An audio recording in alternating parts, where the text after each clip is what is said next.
Sometimes life throws you a curveball so hard it knocks the wind right out of you, leaving you gasping for air and questioning everything. For me, that curveball wasn't just a betrayal, it was a brazen theft, a public humiliation, and a gut-wrenching realization that the man I loved for 3 years was a complete stranger.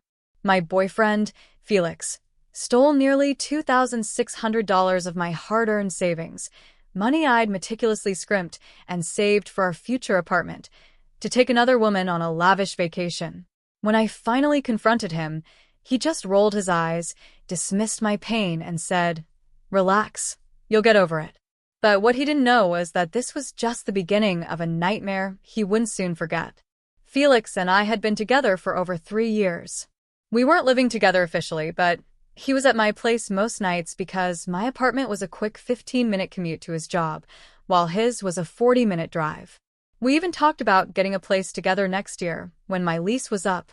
Financially, we were pretty average, splitting expenses, taking turns with groceries, what I thought was a fair arrangement. For the past year and a half, I'd been relentlessly saving for a security deposit and first month's rent for our future place. It wasn't a fortune, about $2,800, but it represented a ton of small sacrifices: brown bagging lunches, skipping Starbucks, picking up extra weekend shifts. Every penny was a decision. Then, last Friday, I logged into my banking app to transfer some money for my car insurance. My heart stopped. My savings account, which should have had over $2,800, was down to $267. I immediately thought it was a mistake, a hack. Panic set in. I called the bank, and after security questions, the rep pulled up my transactions. There it was, a $2,550 withdrawal, made just 3 days earlier. I hadn't made it. When the rep asked if anyone else had access to my account, my stomach lurched. Felix knew my phone password. We'd always had an open phone policy. He'd even seen me enter my banking app password before. I never, ever thought he would. I checked the app's security features. The withdrawal was made in person, at a branch across town, using my ID. But I hadn't been to that branch in months. The sickening realization hit me. Felix must have taken my driver's license from my wallet, probably while I was in the shower or asleep. I tried calling him, straight to voicemail. I texted, asking where he was if we could talk. Hours later, he replied, "Out with the guys, back tomorrow." Something felt terribly off. I spent the night tossing and turning, desperately trying to find any explanation other than the obvious. Maybe an emergency? An elaborate surprise? Deep down, I knew I was just grasping at straws. The next morning, I did something I rarely do. I checked his Instagram. Nothing new on his profile. But then I checked his friend Andy's stories. My world shattered. There was Felix on a beach, arm around a girl I'd never seen before. The caption? Day 2 of vacation vibes with these lovebirds. Lovebirds. Plural. I scrolled through more of Andy's stories, more pictures of Felix and this girl, Jasmine. According to the tags, they were at a resort in Cancun. A resort that would have cost about $2,500 for 2 people. My money, my future, Gone. I felt physically ill. 3 years together, and he stole my money to take another woman on vacation. I sat on my bathroom floor for hours, alternating between hysterical crying and complete numbness. When Felix finally came home Sunday night, tanned and smiling, he walked in like nothing was wrong. He tried to kiss me, but I stepped back. I confronted him. At first, he stuck to his story about hanging out with the guys. But when I showed him Andy's Instagram stories, his entire demeanor shifted. Not to shame, not to embarrassment, but to annoyance. Like I'd caught him in a minor lie about eating the last cookie, not betraying our entire relationship. He didn't even deny taking the money. He claimed it was a last-minute thing, that Jasmine had won tickets but needed someone to go with her. He said he was going to pay me back eventually, as if that made it okay. When I pointed out he could barely cover his half of groceries most weeks, he got defensive. The part that truly floored me was when he tried to downplay the theft by saying, "It wasn't like I'd taken your rent money. It was just sitting there." I reminded him it was our future apartment money, money I'd saved for over a year. He had the audacity to laugh, saying, "We weren't going to find anything decent for just $2,800 anyway." When I asked if Jasmine was his girlfriend, he hesitated just long enough for me to know the truth before denying it, claiming she was just a friend. We all know friends don't go on romantic beach vacations together. The whole confrontation, he was so dismissive. Grabbing a beer from the fridge, telling me he didn't want to fight, acting like I was making a big deal out of nothing. When I called him out for stealing and cheating, he looked me dead in the eyes and said, "Relax, you'll get over it." That was it. That's when I knew. This wasn't a mistake. This was who he was. Someone who could steal from me, cheat on me, and then tell me to get over it, like I was being unreasonable. I told him to get out of my apartment. He actually tried to argue, saying his place was too far, he had work in the morning. I told him that was his problem, and he should have thought about that before stealing my money and cheating on me. As he was leaving, he muttered that I was being impossible and making a big deal out of nothing. His parting shot? Keep the drama, because Jasmine wouldn't act like this. He left. I collapsed on the couch, shaking. I spent the next 2 days in a fog. Blocked his number after his texts accused me of overreacting and needing to calm down. Called out sick from work. Barely ate. I kept checking my bank account, hoping somehow the money would reappear, even though I knew it wouldn't. I didn't know what to do. Part of me wanted to report the theft to the police, but the thought of him, after 3 years, getting arrested made me feel sick. Then I'd remember the look on his face when he told me to get over it, and I'd feel a different kind of sick. I called the bank again, but since he had access to my ID and knew my passwords, they said it was unauthorized use rather than fraud. My best option was a civil matter.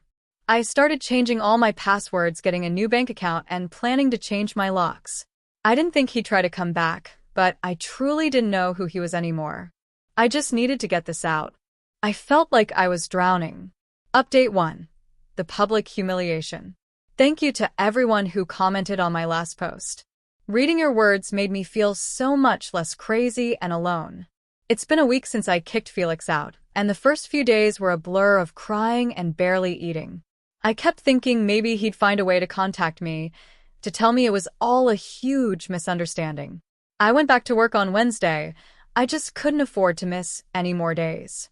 My coworker noticed I was off, and I gave her the condensed version during lunch. Her horrified reaction felt incredibly validating. That night, I got a text from an unknown number. "We need to talk." It was Felix, from his friend Morris's phone. I didn't respond. An hour later, another. "You're being childish. It's just money." I said, "I'll pay you back." I blocked Morris's number too. Thursday was quiet. But Friday, that's when things really went downhill. My friend Carla practically dragged me out for drinks, insisting I needed to get out of my apartment. We went to this bar downtown that has trivia, and I was actually starting to feel almost normal, laughing at Carla's terrible guesses. Then I went to the bathroom. When I came back, I froze. Felix was there, with Andy, Maurice, and 3 other guys from his friend group. They hadn't seen me yet. I immediately told Carla we needed to leave. But as I grabbed my jacket, Andy spotted me. He came over with a smug smirk, making loud comments about how I was crying over my piggy bank and that Felix had been moping all week because of my overreaction. According to him, it wasn't like Felix spent my money on drugs. It was just a vacation with a hot girl. Any guy would have done the same. I tried to stand my ground, reminding him Felix had stolen from me, but Andy just rolled his eyes dramatically. By this point, Felix had noticed the commotion and was heading over with Maurice and the others, effectively blocking our exit. Felix acted so casual, like we'd just bumped into each other at the grocery store. He kept insisting I needed to unblock him so we could sort this out. When I firmly stated there was nothing to sort out, he stole my money and cheated on me. Maurice and the other guys started snickering. Felix's defense was pathetic. He admitted taking the money without asking was wrong, but claimed it wasn't stealing because we're together and what's yours is mine. He insisted Jasmine was just a friend, and it wasn't a romantic vacation because Andy and Maurice were there too. It was a group thing. When I pointed out that Andy's own Instagram literally called them lovebirds, Andy mumbled something about it being just a joke. That's when I heard a female voice behind me. My humiliation reached a new level. It was Jasmine. "Are you the one having a meltdown over a few dollars?" she asked. I tried to explain he stole my savings. She looked me up and down with this pitying expression and called me pathetic for being this worked up over $2,000. I corrected her. $2,550, and it took me over a year to save. Her response? She threw her head back and laughed, saying, "That was even sadder."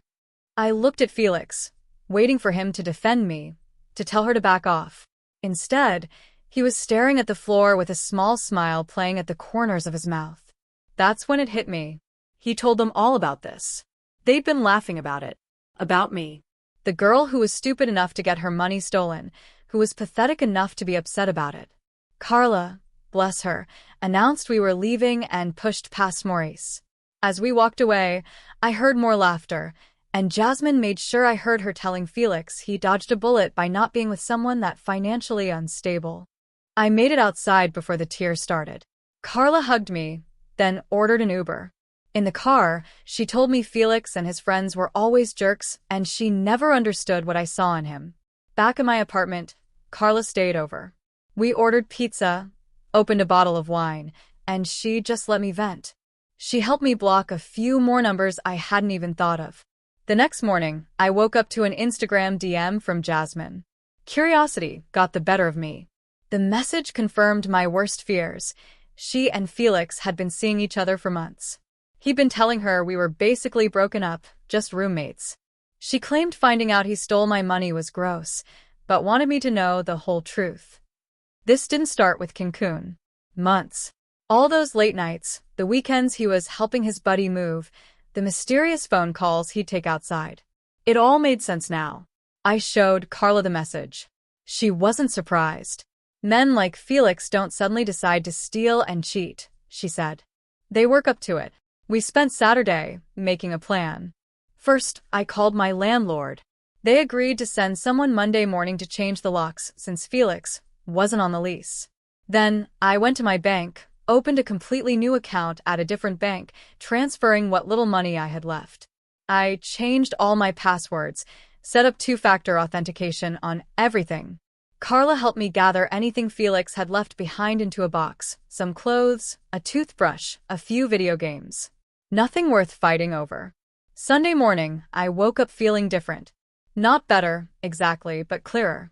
The humiliation from Friday night still stung, but underneath it was something else. Anger. Not the hot, reactive kind, but something colder and more focused. They thought I was pathetic? Fine. Let them think that. But I wasn't just going to curl up and disappear. I spent Sunday cleaning my apartment top to bottom, throwing out things that reminded me of Felix, rearranging furniture. It sounds silly, but it felt like reclaiming my space. I also made a budget plan to rebuild my savings. It would take time, but I'd done it before. This morning, the locksmith came and changed my locks. A weight lifted off my shoulders. Felix couldn't just walk in anymore. I went to work, and during lunch, I had 3 missed calls from Felix, not from another number, but his actual number. I must have missed blocking it. I listened to the voicemail. His tone had changed completely from Friday night. He sounded worried, almost panicked, saying we needed to talk because Jasmine was saying some crazy stuff that wasn't true, or at least not all of it. He ended with, "I miss you." I deleted it without calling back. When I got home from work, there was a small envelope slipped under my door. Inside, $300 in cash and a note. "Starting to pay you back. Can we please talk? F." $300 out of $2,550. And he thought that would fix things? I'm not sure what his game is now. Maybe Jasmine dumped him. Maybe his friends got bored of the drama. Maybe he realized living 40 minutes from work actually sucks. Whatever it is, I'm not playing. The Felix, the first thought I knew never existed. The real Felix stole my money, cheated on me for months, let his friends mock me, and stood by while his other girlfriend called me pathetic. Carla's coming over again tonight to help me draft a text, making it crystal clear that we are done, and he needs to stop contacting me. She also suggested I document everything in case I need to get a restraining order, which feels extreme. But after the last week, I wouldn't put anything past him. Update 2. The chess game. Again, thank you all for the overwhelming support on my previous posts. Your comments have been both comforting and eye-opening. It's been almost 2 weeks since that awful bar incident where Felix, Jasmine, and his friends humiliated me. Since then, Felix has really ramped up his attempts to contact me. That $300 he slipped under my door? That was just the beginning. He showed up at my workplace twice. I had to tell my supervisor everything, which was mortifying. He sent flowers with apology notes. He even had his mother call me. I didn't answer. Then, last Thursday morning, I woke up to find my car had a flat tire. At first, I thought it was bad luck, but then I noticed a small puncture that looked deliberate. I can't prove Felix did it, but the timing felt incredibly suspicious. I was already running late, so I had to Uber to work and deal with the tire later, just another expense I didn't need. That was the final straw. After work, I went straight to Carla's instead of my apartment. I was afraid Felix might be waiting, and I just needed space to think. Carla made us dinner, and we sat down to figure out a real strategy. Not just blocking him and hoping he'd go away, but a comprehensive plan to permanently extract him from my life. You need to think of this like a chess game, Carla said. He's made his moves. Now it's your turn. I've never been good at chess, but I understood what she meant. Up until now, I'd just been reacting, changing locks, blocking numbers. I needed to be proactive. We made a list. Move out completely while Felix is at work. Financial disentanglement. Document everything. Contact his family. Reach out to mutual friends. Prepare for potential escalation. The next morning, I called in sick. I felt bad, but I needed a day to put my plan in motion. First, I called my landlord and explained the situation in more detail. To my surprise, she was incredibly understanding. She agreed to let me out of my lease with just 30 days notice instead of the usual 60. Next, I went to my bank manager to make sure there were no lingering connections to Felix and checked my credit report. Thankfully, he hadn't opened anything in my name. I spent the afternoon making a detailed inventory of everything in my apartment, taking photos. I separated things, what was definitely mine before Felix, what we bought together, and what was clearly his. For joint purchases, I noted who paid for what. That evening, I started packing my essential items, important documents, sentimental belongings, enough clothes for a week. Carla helped me move these to her place for temporary storage. The next big step was contacting Felix's family. This was the part one dreaded most. Felix is close with his parents, especially his mom, who had always been so kind to me. I drafted and redrafted a message to her, trying to find the right balance between informative and accusatory. In the end, I kept it simple and factual.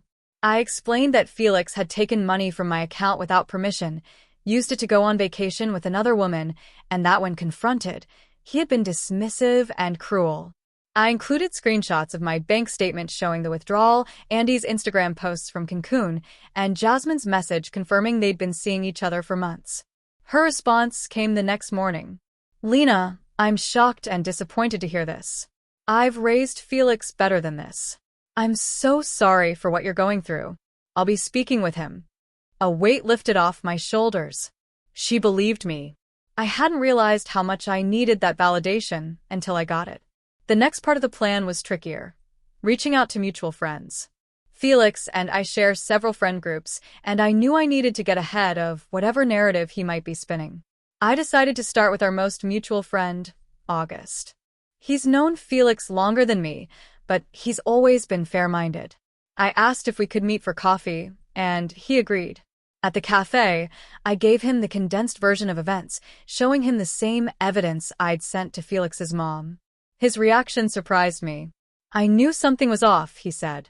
Felix has been acting weird for months, making excuses not to hang out with the old group, and last week he was asking if anyone could loan him money for rent. That was news to me. Rent? He's never had trouble making rent before. He said something about unexpected expenses. August mused. I guess a trip to Cancun would qualify. Before we left, August promised to set the record straight with our other friends. Not everyone will believe it, he warned. Andy and Maurice are too far up Felix's ass to see reality. But most people will understand. Over the next few days, I continued executing my plan. I found a small studio apartment across town that I could afford on my own. The landlord agreed to a 6-month lease, and I could move in the following week. I also contacted my phone provider and changed my number, sending the new one only to people I trusted completely. Carla, my family, a few close friends, and my supervisor at work. The hardest part was going back to my apartment to pack everything else. I chose a Tuesday, when I knew Felix would be working a double shift. Carla and August came to help, along with August's pickup truck. We were almost finished when my phone buzzed with a text from an unknown number. Heads up, Felix just left work early, said he wasn't feeling well. It was from Danny, a guy who works with Felix. We'd met at a company picnic last summer. I hadn't even thought to warn him about the situation, but apparently August had reached out. My heart started racing. We still had at least another hour of packing, and Felix could be here any minute. We worked in intense silence, throwing things into boxes without much organization. We had just loaded the last box when Felix's car pulled into the parking lot. August quickly got into his truck, and Carla and I jumped into my car. As we pulled out of the parking space, Felix spotted us. The look on his face as he realized what was happening, confusion, then shock, then pure anger, is something I'll never forget. The rest of the day was a blur of moving boxes, assembling furniture, and jumping every time my phone buzzed. Felix had somehow gotten my new number and was sending a stream of texts, ranging from apologetic to angry to pleading. I didn't respond. Instead, I took screenshots and added them to my growing folder of documentation. That night, sleeping in my new place, I felt strangely calm. The apartment was bare bones, just a mattress on the floor, boxes everywhere, the fridge empty except for a pizza box and some beer August had brought over. No memories of Felix. No wondering if he'd show up unannounced. The next morning, I woke up to a voicemail from Felix's mom. She sounded tired and sad. Lena, I spoke with Felix. He admitted everything. I don't know what to say except I'm so sorry. He wasn't raised this way. If you need anything, please let me know. It's been 3 days since the move. Felix's attempts to contact me have become less frequent, but more desperate. Yesterday, he emailed me saying Jasmine had broken things off with him after finding out the whole story, and that he realized what a mistake he'd made. I didn't respond. I'm still staying with Carla most nights, only going to my new place to grab clothes or other necessities. I'm not ready to fully settle in yet, partly because I'm still organizing everything, but mostly because I'm afraid Felix might somehow find out where I live. The whole situation is exhausting and scary, and essay. Update 3. The Scream. Hey everyone, it's been about 3 weeks since my last update, and a lot has happened. First, thank you all for your advice and support. Reading your comments has truly helped me stay strong, especially when I've been tempted to respond to Felix. Several people suggested getting a security camera for my new apartment, and I took that advice. I ordered an inexpensive doorbell camera from Amazon right away. After I moved out and contacted Felix's family and friends, there was total radio silence from him for about 4 days. At first, I was so relieved, thinking maybe he'd finally gotten the message and was moving on. I should have known better. The silence broke last Monday morning. I was getting ready for work when my phone buzzed with a text from yet another unknown number. I know you're reading these. You can't just throw away 3 years. We need to talk. I blocked the number without responding. By lunchtime, he'd found another way to contact me, this time through a fake Instagram account. The message was longer, but essentially the same. I was overreacting. He made a mistake. We could work through this. What struck me was how there was still no real acknowledgement of what he'd done. No, I'm sorry I stole from you. Or, I'm sorry I cheated on you for months. Just, I made a mistake, like he'd forgotten to take out the trash. That evening, August texted asking if I wanted to grab dinner. He'd been checking in regularly since helping me move. Over pad thai, August filled me in on what he'd been hearing through the grapevine. Apparently, Felix's life was starting to unravel. Jasmine had broken things off completely after learning the full story from multiple sources.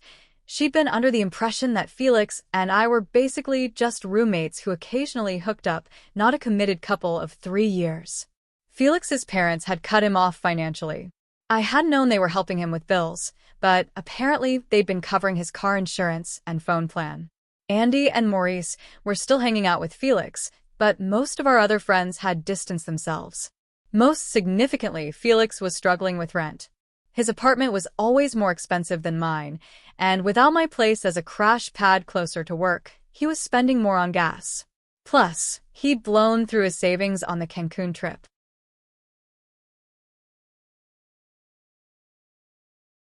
The next morning, I woke up to an email from Felix's mom. She wanted to meet for coffee to return some of my things that had been at their house. When I arrived, she was already there, looking tired, with dark circles under her eyes. She apologized for Felix's behavior and mentioned he had moved back home temporarily because he couldn't afford his rent. He wasn't handling it well. Angry at everyone, not understanding that these were the natural consequences of his actions. Before we parted, she hugged me and told me I deserved better from him. I cried in my car afterward, not for Felix, but for the relationship I'd thought we had, for the future we'd planned, for the person I'd believed he was. The next few days were relatively quiet. I settled into a routine at my new place and started rebuilding my savings. For brief stretches, I would almost forget about the whole Felix situation. Then Friday happened. I was at the grocery store when I spotted Maurice watching me from the end of an aisle. My stomach dropped. If Maurice was here, was Felix nearby too? I headed for the exit and nearly collided with Andy in the parking lot. Surprisingly, Andy apologized for his behavior at the bar that night. He admitted Felix had told them we were on the rocks and that the money was partly his anyway. When I asked what prompted this change of heart, Andy revealed that Felix had been behaving strangely. Angry all the time, borrowing money without repaying it, even getting drunk and punching a hole in Maurice's bathroom wall. Most concerning was that Felix kept talking about me like I was coming back any day now. When I got home, there was a package leaning against my door with my name in Felix's handwriting. Inside was $500 in cash and a rambling letter, jumping between apologies, explanations, and pleas for another chance. He mentioned selling his gaming console to start paying me back and that he'd been to 2 therapy sessions. Later that night, my phone rang with an unknown number. Against my better judgment, I answered. It was Felix, slurring his words. He asked if I'd received his package and mentioned taking a side gig with DoorDash to pay me back. When I confirmed I had, his tone turned desperate. He rambled about everything falling apart, his parents treating him like a teenager, Jasmine refusing to speak to him, friends thinking he was an asshole. He insisted people make mistakes and that I couldn't throw away 3 years over one mistake. I pointed out it wasn't one mistake, but a series of deliberate choices. He began crying, begging for another chance. I simply said goodbye and hung up, blocking the number. Within minutes, my phone was buzzing with voicemails from other numbers. The first few were tearful pleas, but the later ones were angry, almost frightening. The final voicemail, left at 2:37 a.m., was just Felix screaming incoherently. Phrases like ruined my life and never loved me, before devolving into unintelligible yelling. I saved all the voicemails and sent them to Carla and August. The next morning, I received a text from Felix's mom, apologizing for his behavior. She said they'd taken his car keys and were looking into more intensive help for him. It's been 2 days since those voicemails. Felix hasn't tried to contact me again, but I'm still on edge. I've been staying with Carla again, just to be safe. I don't know what happens next, but one thing is clear. I'm not going back. Not after everything that's happened. Not after hearing that voicemail. Never again.